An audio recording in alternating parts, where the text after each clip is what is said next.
kusina libibeng ala sushi or sushi pastas. Yan. So, kung tayo gagawa ngayon ng mga pastas, gagawa muna tayo ng ating vegetable salad bago pa tayo mag-proceed sa ating main dish ng molokhaya or saluyot. Molokhaya sa Arabic. So, pinapakuluan ko pa ng 3 hours ang ating beef. So, ngayon gagawa muna ako ng vegetable salad habang hinihintay natin lumambot yung ating beef. So, ayan guys. Musta po. Musta weather dyan sa Pilipinas.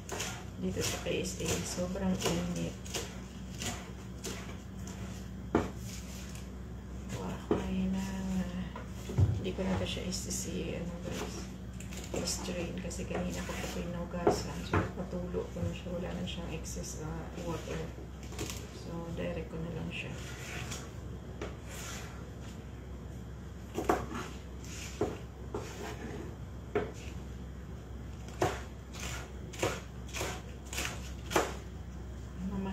Talaga ng gulay dito kahit dito sa Saudi dumadaing yung mga employer sa mahal kasi may mga taxes na yung bawat bilihin dito yung mga pagkain. Napatawa na rin ang buhos. So yan, isa sa mga appetizer nila yung vegetable salad bago sila proceed sa main dish. Sino ang aking viewer? May isa kong viewer, hindi kita makita. Thank you for watching. Itong shoutout, hindi ko makita.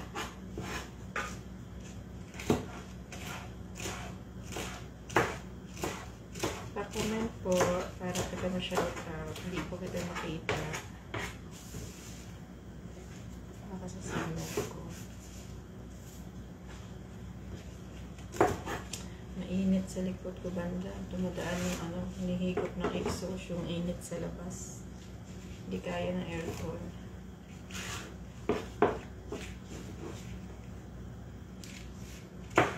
Kikita ba yung kutsilyo ko?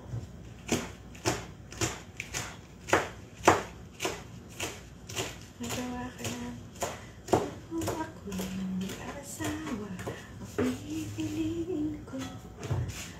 Pipiliin ko. Luluto. Para maraming luto. Kasama. Pipiliin ko. Hindi ko makita kung sino yung aking bisita. Pipiliin ko.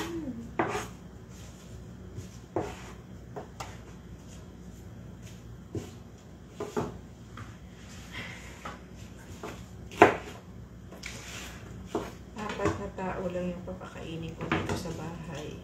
Pero maraming silang pagbibigyan ng pagkain. Yung mga anak na sa tabi-tabi lang, binibigyan lasyon yun araw-araw. So ako yung nagluluto.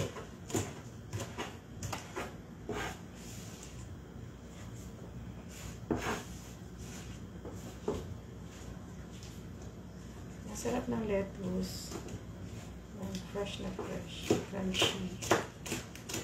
So yummy, the lettuce. Namis. Uy, hello Ate Dagay. Thank you for watching. Musta Ate Dagay? Musta weather dyan sa San Juan?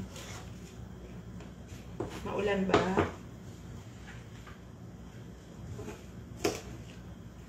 Magawa ako ng vegetable salad. Ito, may lettuce.